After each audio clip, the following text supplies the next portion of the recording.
advertisers have always used people who seem to have some sort of moral or professional authority to spread a message. So you would have it in toothpaste ads. You would have this actor dressed as a doctor. Or later on, I remember you actually had to use, certified health professionals to promote a message.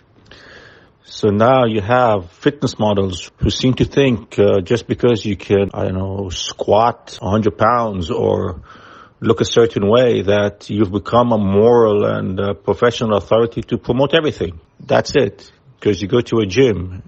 And this is what I mean by you've gotten your followers through whatever type of content you're putting out there. And I'm not generalizing, but there are people that put out some pretty decent content. And I can understand why some brands might want to collaborate. But then the majority are absolutely irrelevant. And I know brands would say, oh, we go and we vet the people that we work with and this and that. But truly, the same people you're working with promote everything. They are of no moral authority. They are not product specialists. And you're really taking a big gamble with it. At least in the past, you had advertisers dress people up as people of moral and professional authority. But now it's simply all about how many followers do you have? And thus, that makes you an influencer. To me, it makes you nothing. It just makes you somebody who managed to get a lot of followers through whatever means. And I don't want to elaborate through whatever means and whatever type of content you have put out there. That doesn't make you any moral or professional authority, and certainly doesn't make you an influencer. But yes, I do get it.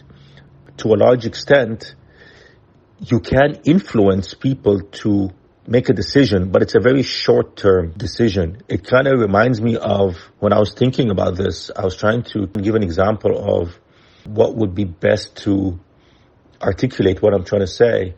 It's like those morning ab roller ads, and I'm sure everybody's seen them, those morning ads that would go on forever and ever and ever about these very fit, fitness models using this ab roller, and they promised you, if you bought this, then you would suddenly have these six packs.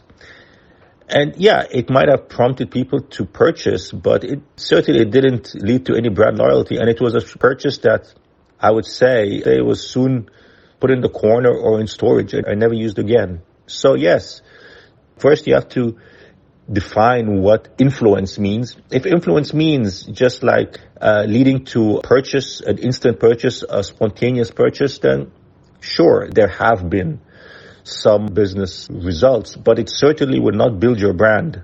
It certainly won't give your brand the legs and the solid foundation. It certainly won't build any long-lasting brand equity. It certainly won't build any of that. But with brands even more desperate for business results, I've seen a lot of these fancy words like equity and brand heritage and brand building and branding really go out the window, which puts you in a precarious position. And we've seen this happen where, some of these people that have helped you sell your product are also the same people that, can destroy your product because of the power you have given them. So I think it's a very dangerous game that, brands are playing, again, to deliver short-term results in terms of business. I think it's very lazy because they cut a lot of corners in terms of building a brand equity, a long-lasting brand equity, building a brand story, building a USP, all the funky names, all the funky things that, marketeers would do.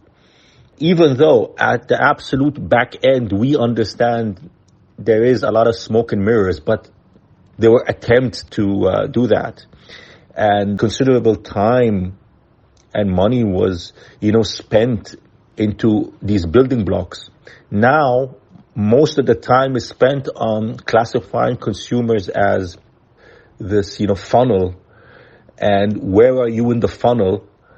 And depending on where you are in the funnel, we are going to choose the right message and blast the hell out of you in terms of reach and frequency.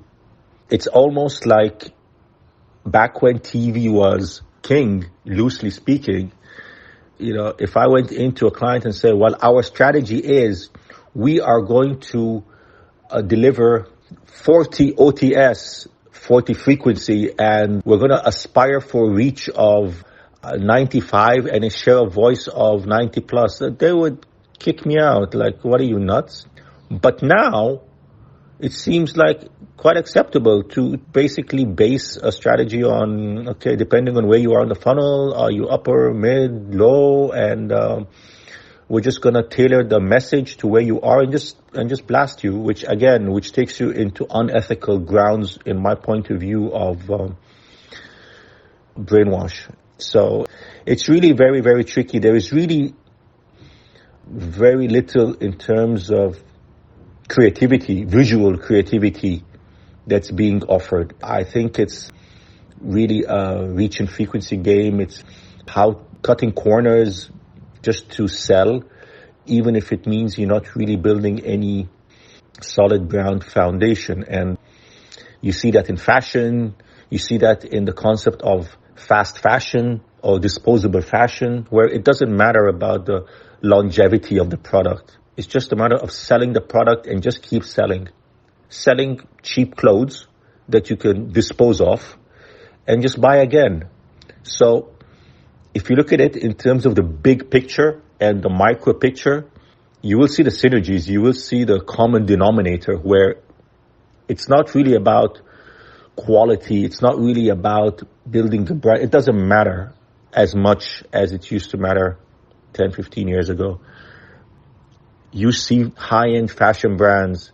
I recently did a study on Dolce Gabbana and the history of Dolce Gabbana and the amount of effort that, Stefano has done to build the brand and the brand heritage and what the brand stands for. If you go to their website and you read what the brand stands for, you would be very confused in terms of their brand collaborations and who they're collaborating with to sell their clothes. And it just seems very clear as to their motivations. And their motivations is, we just want to sell. We just want to sell to whoever has the money. So whatever, we try to position ourselves in the past to be high-end, all that stuff, with a certain brand history and a certain brand story and a certain brand positioning. At some point, that goes out the window because we just want to sell clothes to whoever has the money. So there is quite a big paradox.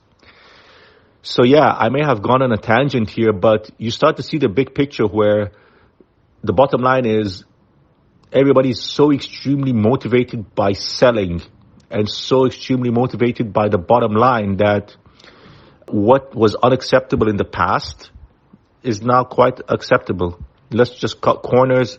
Let's just sell to the highest bidder. Let's just brainwash consumers into buying our stuff, even if that means they curse the hell out of us every time they see our unskippable ad that we force on them. It doesn't matter. Let's just force them and brainwash them into buying.